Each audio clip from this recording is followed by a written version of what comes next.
हे समजण्याआधी प्राकृत शारीरिक क्रिया कशी घडते तुझ्या शरीरामध्ये हे थोडंफार समजणं गरजेचं आहे. जेव्हा तुम्हाला प्रकृती समजत नाही तुम्हाला ते विकृती नाही समजू शकत. पहिला आपलं मासिक पाळी नेमकं सायकल कशा प्रकारे होते त्याच्यामध्ये शरीरामध्ये काय चेंजेस होतात हे आधी पहिलं आपण जाणून घेऊया. मग आपण मेनोपॉज कडे एक एक करून वळूया. ठीक आहे. आता हे सगळ्यांना माहित आहे हे आपले स्त्री प्रजनन संस्था आहे.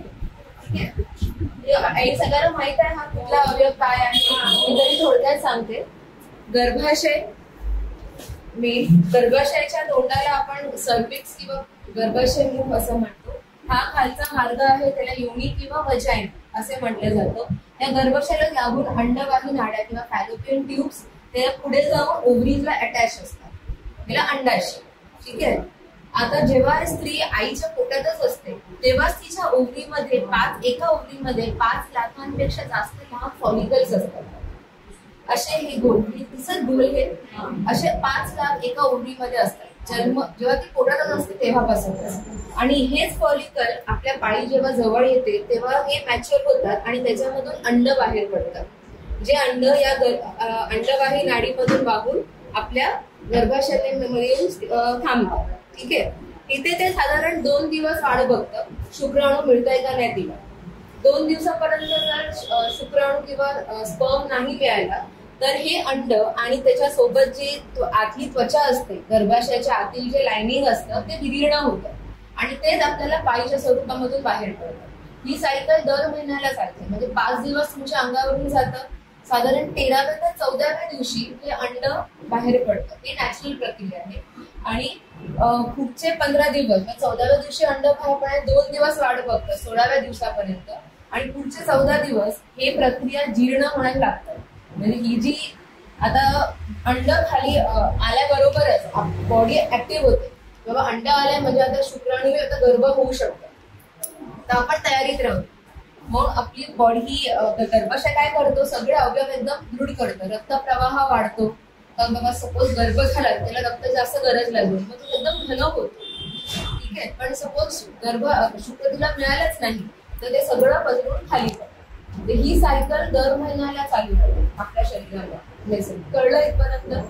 ठीक आहे. आता तुम्ही इस्ट्रोजेन किंवा टेस्टोस्टेरॉन हे ऐकले आहेत शब्द. इस्ट्रोजेन आणि टेस्टोस्टेरॉन हे शब्द ऐकलेत कधी बरोबर कानावर पडले. बोला. पुस्तकात रिप्रोडक्टिव्ह सिस्टम मध्ये त्याच्यामध्ये हे वर्ड्स मी पाहिले.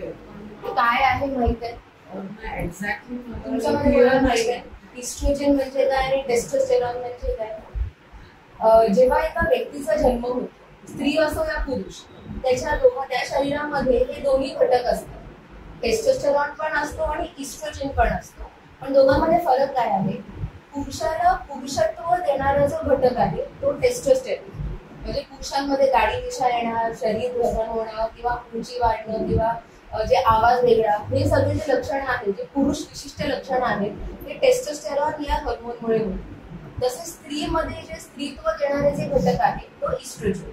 म्हणजे बाईचा जो विशिष्ट आकार आहे चेहऱ्याचा आवाज आहे किंवा चेहऱ्याचे फीचर्स आहे शरीराची देवण हे सगळे इन्फ्लुएन्स इस्ट्रोजन मध्ये. ठीक आहे. हे आपण पुढे बघूया.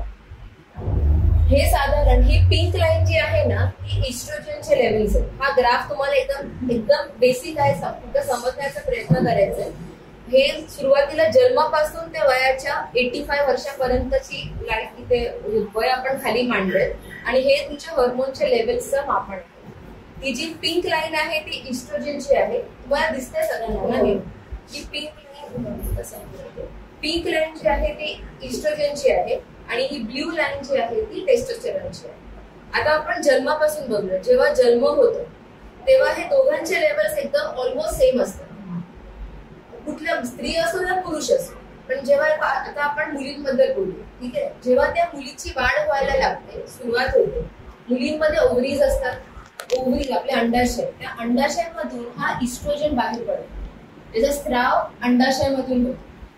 मुलीची वाढ होत असताना तिच्या ओव्हरीज मधून हा इस्ट्रोजन नावाचा हार्मोन हा स्रवित होतो. याचं प्रमाण जे आहे हे झूम करून वाढत जातं. तुम्हाला दिसतं हे अचानक वरती गेलं हे कितव्या वयात जातं? साधारण 12-13व्या वर्षी. आपण ज्या वेळेला म्हणतो की आपल्या आजी सांगत असते की मुलीला पाळी येण्याच्या आधी आपण सांगू शकतो की बाबा मुलीला काही विशिष्ट लक्षणं मुलींमध्ये दिसतात पाळी सुरुवात होण्याच्या आधी. उदाहरणार्थ आवाज चेंज होतो, पिंपल्स येतात, छातीचा आकार वाढतो, मांड्या आणि आपल्या बट्सच्या ठिकाणी फॅट डिपॉझिशन्स वाढतात, विशिष्ट आकार मुलीच्या शरीराला प्राप्त होतो, काखेमध्ये आणि प्रायव्हेट पार्ट्स मध्ये केसांची वाढ होणं, हे सगळे चेंजेस मुली वयात येण्याचे लक्षण आहे. हे का होतं त्यावेळेला? कारण की तेव्हा इस्ट्रोजनचा लेवल जो असतो ना हा टोकाला पोहोचलेला असतो. म्हणजे स्त्रीला जे स्त्री विशिष्ट जे गुण असतात हे या इस्ट्रोजन हार्मोनमुळे मिळतात. आणि हा जेव्हा 12-13व्या वर्षी जेव्हा आपल्याला टोकापर्यंत पोहोचतं तेव्हा मुली वयात येणे किंवा प्युबर्टी सुरू होणं असं आपण म्हणतो. आणि त्याच वेळेला तिला पाळी येते साधारण 12-13व्या वर्षी. आजकाल असं झालं आहे की पाळी येण्याचं प्रमाण हे कमी झालंय. म्हणजे मुलींना 8व्या 9व्या वर्षी पण पाळी येते, कारण की त्यांचा हा इस्ट्रोजनचा पीक जो 12-13व्या वर्षी व्हायला पाहिजे तो 8व्या वर्षीच होतो. त्याचं कारण वेगळी, आपण तिकडे आता नको जाऊया, आपण प्रकृतीकडेच बघूया. ठीक आहे. आता हा या टोकामध्ये पोहोचल्यानंतर म्हणजे 12-13व्या वर्षी ते तुमचा 40व्या वर्ष म्हणजे जी स्त्रीची यौवन अवस्था सांगितली, युवा अवस्था, त्याच्यामध्ये ती गर्भधारणेसाठी सक्षम होते, त्या अवस्थेमध्ये इस्ट्रोजन साधारण याच लेवलला राहतं. वरती खाली होत राहतं. तुमच्या पाळीच्या ज्या वेळेला अंड बाहेर पडतं त्यावेळेला थोडंसं वाटतं. जेव्हा प्रेग्नन्सी होते तेव्हा ते अजून थोडंसं वाटतं, पण एकदा बाळ झालं की ते पुन्हा त्याच लेवलवरती येतं. साधारण 40 वर्षापर्यंत हा हार्मोन तुमचा त्याच लेवलमध्ये राहतो. ठीक आहे. आता मी तुम्हाला वारंवार या हार्मोन बद्दल का सांगते? कारण की आपल्या शरीरामध्ये पाळीचा मेन कंट्रोल या हार्मोनमुळेच होतो. आज तुम्ही जे बदल अनुभवताय ते कुठे ना कुठे हा या हार्मोनमुळेच आहे. चेंजेस होतात, बरोबर. तसेच शरीराच्या आतमध्येही बरेच चेंजेस होतात या इस्ट्रोजन जेव्हा ते टोकाला पोहोचतं 12-13व्या वर्षी. आपली जी प्रजनन संस्था होती ती पूर्वी एवढी विकसित नसते जेव्हा मुली लहान असतात, पण जेव्हा त्या वयात येतात तेव्हा ते विकसित होते. ती प्रजनन संस्था विकसित होते म्हणजे काय होतं की त्याच्यामध्ये रक्तप्रवाह वाढतो, त्याच्या मांसपेशी घन होतात. आपण म्हणतो साध्या भाषेमध्ये टवटवीत होतं अवयव, एकदम लाल भडक दिसतं, म्हणजे एकदम फ्रेश आहे. ते सगळं इस्ट्रोजनमुळे होतं. ठीक आहे. आता 40व्या वर्षीपर्यंत तुम्ही जेव्हा 40 वर्षापर्यंत बघाल हे साधारण त्याच लेवल पर्यंत राहतं. हळूहळू काय होते ह्या लेवलमध्ये थोडंसं कमी होत जातं. बघताय हे तुम्ही हे का कमी होतं? कारण की हा प्रकृतीचा नियम आहे. जे वाढतं ते काही काळ स्थिर राहतं आणि नंतर त्याला क्षय पावतो. आता काय होतंय 40 वर्ष म्हणजे 12 वर्षापासून ते 40व्या एज म्हणजे साधारण 30-40 वर्ष तुमचे प्रजनन संस्था कंटिन्युअस काम करते. मध्ये बाळंतपण सहन होते, पाळीचं ती झीज होते, एक प्रकारे ती थकते. सामान्य भाषेमध्ये थकल्यामुळे काय होतं तिचं जे इस्ट्रोजन प्रोड्यूस करायची क्षमता आहे ती हळूहळू कमी होत जाते. याचं कारण आहे प्रकृती. आपण 24 तास काम केलं त्याच्यानंतर शेवट तासामध्ये आपण पण थकून गळून पडतोच ना. मग ती का नाही थकणार? ती संस्था का नाही थकणार? 40 वर्ष सतत काम करते, तुमचं अंड बाहेर काढते, ती त्वचा बनते, परत नाही भेटले तर परत विस्कटते, परत बनते. बाळ आलं तर बाळाला 9 महिने सांभाळते, तर 3-4 बाळ आलं तर ते अजून कार्यक्षम असते. पण त्यामध्ये ती थकते. साध्या भाषामध्ये याचे बरे टेक्निकल आपण तिकडे जाऊया नको, पण तुमचं समजण्यापुरती ती थकते. तर थकल्यामुळे काय होतं तिचे साईज जे अंडाशय आपले असतात ना ओव्हरीज ते श्रिंक व्हायला लागतात कालांतराने थकल्यामुळे. ठीक आहे. आणि मग त्याच्यामुळे इस्ट्रोजनचा स्राव हा कमी होत जातो. फायनली एका लेवलला पोहोचतो जेव्हा आपण मेनोपॉज म्हणतो. आपण पुढे मी तुम्हाला सांगणार असून स्पष्टीकरण सांगू तुम्हाला मी. कमी होतो आणि नंतर तो साधारण त्याच टप्प्यापर्यंत स्थिर राहतो, म्हणजे लो तो लो. आता टेस्टोस्टेरॉन बघा स्त्रीमध्ये त्याच लेवलला आहे जन्मापासून ते मरेपर्यंत. इस्ट्रोजन लेवल वरती खाली होतं आणि ज्या टप्प्याला बघा ऑलमोस्ट हे दोन्ही सेम आहे. ठीक आहे. आता मेनोपॉज आपण ऐकला, आजकाल एक नवीन टर्म निघाली जेरिपॉज. कदाचित नवीन शब्द असेल, मी तुम्हाला जास्त काय बोलणार नाहीये. आता मेनोपॉज हे आपण फक्त 65 पर्यंत धरायचं, पोस्ट मेनोपॉज. मेनोपॉज 50-51 मध्ये होतो. त्याच्या पुढचा काही 10 वर्ष पोस्ट मेनोपॉज आणि त्याच्यानंतर एक वेगळी अवस्था आहे जेरिपॉज. जेव्हा तुमच्या इस्ट्रोजन क्षयाला वार्धक्याची जोड मिळते तेव्हा तुमच्या शरीरामध्ये जे बदल होतात त्याला आपण जेरिपॉज कडे, आजकाल तो नवीन आहे मेडिकल टर्म निघाले आहे की स्त्रीच्या शरीरामध्ये तेव्हा वेगळे चेंजेस होतात. आता इस्ट्रोजनचे लेवल जेव्हा ही सगळ्यात मॅक्झिमम असते तेव्हा 300 ते 500 लेवल पर्यंत असते. मेनोपॉज होतं तेव्हा त्याचे लेवल 20 पर्यंत कमी होते. म्हणजे कुठे 300 आणि कुठे 20 किती कमी झाली बघा. जेव्हा तुमची पाळी सुरुवात झालेली तेव्हा इस्ट्रोजनची लेवल तुमच्या बॉडीमध्ये 300 ते 500च्या दरम्यान असते, जी मेनोपॉजच्या वेळेपर्यंत 10 ते 20 पर्यंत पोहोचते. आणि जेव्हा तुम्ही 65च्या वरपर्यंत पोहोचतात म्हणजे जेरिपॉज तेव्हा ते 5च्या वेळी खाली जाते. हे हा तुमचा आपण आता याला थोडासा अजून जवळून समजण्याचा प्रयत्न करूया. हे मी तुम्हाला का सांगते कारण की हे समजल्याशिवाय तुम्हाला मेनोपॉज नाही समजणार. हे सायकल करणं खूप गरजेचं आहे. आता ही जी पिंक लाईन आहे ही आपली इस्ट्रोजन, ठीक आहे. आता हा लेट रिप्रोडक्टिव्ह फेज म्हणजे तुमचं अजून फर्टाईल पिरियड म्हणजे 40 पकडूया. 40 पर्यंत तुम्ही गर्भधारणा होऊ शकते म्हणजे नॅचरली तुम्ही कन्सीव्ह करू शकता. जेव्हा तुमचं इस्ट्रोजनचे लेवल असं वरती खाली पण एक पॅटर्न आहे त्याच्यामध्ये, विस्कळीत नाही. जेव्हा तुम्ही 40 ओलांडताल तेव्हा हे जे फ्लक्च्युएशन्स असतात ना इस्ट्रोजनचे खूप ड्रास्टिक होतात. बघा खूप वरती कमी गेलं मग एकदम खाली आलं, मग झूक करून वरती गेलं परत खाली गेलं, असं हे अनियमित आहे या पॅटर्न मध्ये. जो पॅटर्न आधी फिक्स्ड होता तो आता विस्कळीत झालेला आहे. हा फेज आहे तुमचा अर्ली पेरीमेनोपॉज म्हणजे काय 40 ते 45 वर्षाचा कालावधी. याच्यामध्ये मेन लक्षण काय असते, पाळीची अनियमितता. जसं मी म्हणाला की पाळीची ड्युरेशन कमी होते. जे तुम्हाला 30-32 वेळेला यायची ती आता 28-30 मध्ये यायला लागली कारण की हे फ्लक्च्युएशन्स होतात. एका महिन्यामध्ये तुम्हाला 28 मध्ये येईल, 28 दिवसामध्ये येईल, दुसऱ्या महिन्याला 30 दिवसामध्ये येईल, परत थर्ड महिन्यामध्ये परत 24 दिवसांवरती येईल. कारण की हे फ्लक्च्युएशन्स खूप होत आहेत ह्या सुरुवातीच्या 5 वर्षांमध्ये. बाकी तुम्हाला शारीरिक लक्षणं मे बी एवढे प्रखर नसतील पण पाळीची अनियमितता ही साधारण 40 पासून ऍव्हरेज हे आकडा मागे पुढे असू शकतो. प्रत्येक बाईला 40 होईल असं नाही, त्याला मागे पुढे पण आपण ऍव्हरेज 40 बघूया मध्ये हे फ्लक्च्युएशन व्हायला सुरुवात होते. ठीक आहे. आता हे फ्लक्च्युएशन झाले होतात इथपर्यंत 45 पर्यंत म्हणजे साधारण 5 ते 7 वर्ष ऍव्हरेज.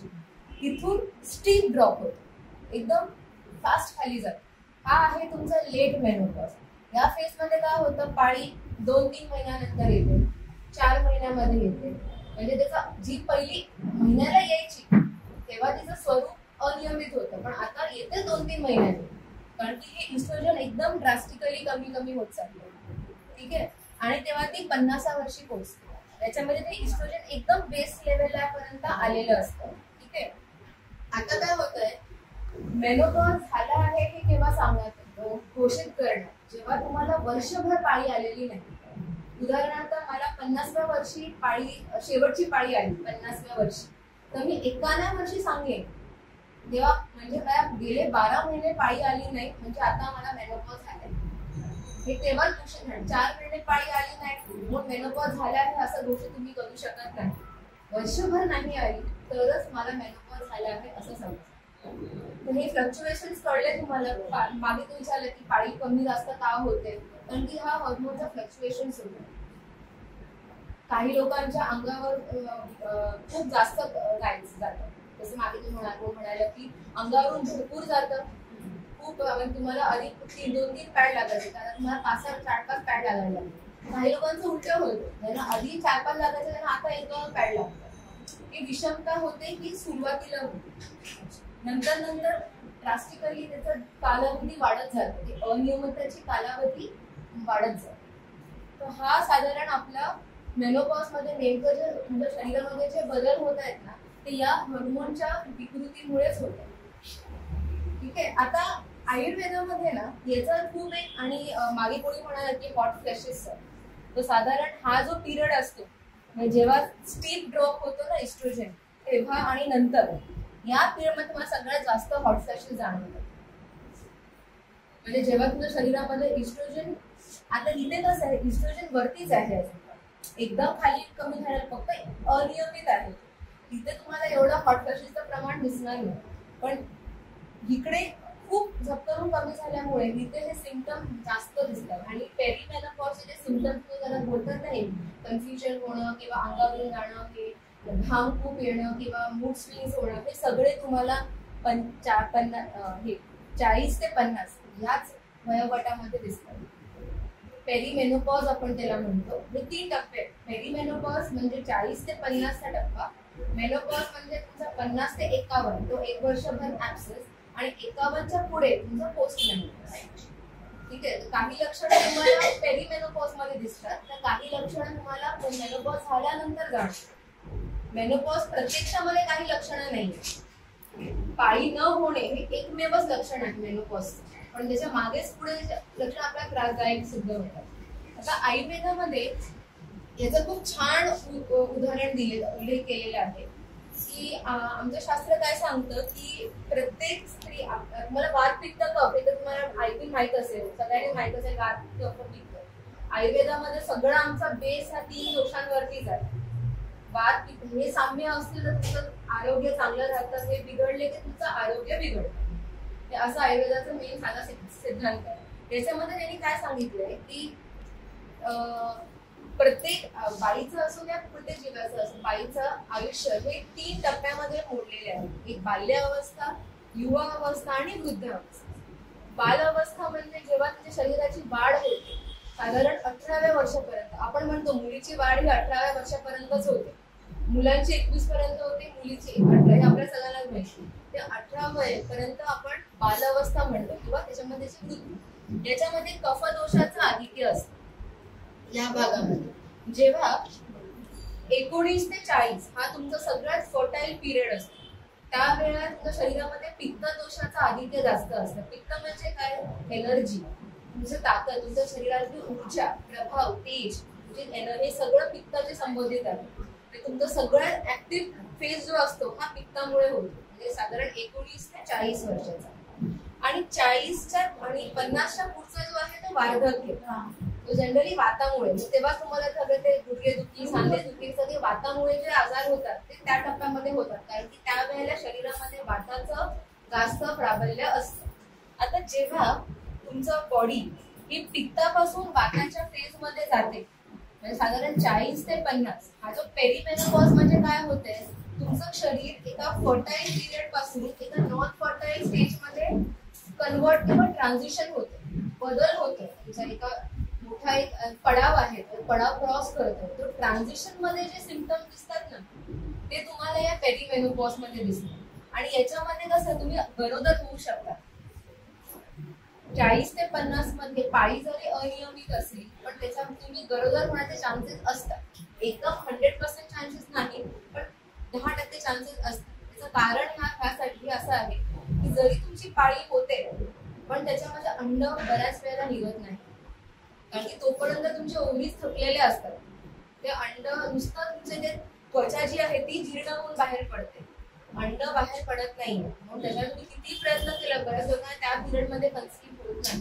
म्हणून आपण का म्हणतो की 40 आपण लवकरच मूल कन्सीव्ह होणं का सांगतो की वेळेत गरोदर व्हा. कारण हेच आहे की एका टप्प्यानंतर तुमचे पाळी जरी असली, पण तुमचं अंड जे बाहेर पडतं ते त्यावेळेला पडत नाही. म्हणून ह्या वेळेला तुम्ही चान्सेस आहेत की तुम्ही प्रेग्नेंट होऊ शकता, पण खात्रीशीर नाही. आणि त्याच्यानंतर तुम्ही अजिबात पिरियड थांबल्यानंतर तर असा प्रश्नच येतो. तो हा अख्खा टप्पा आहे मेनोपॉज. ही पार्श्वभूमी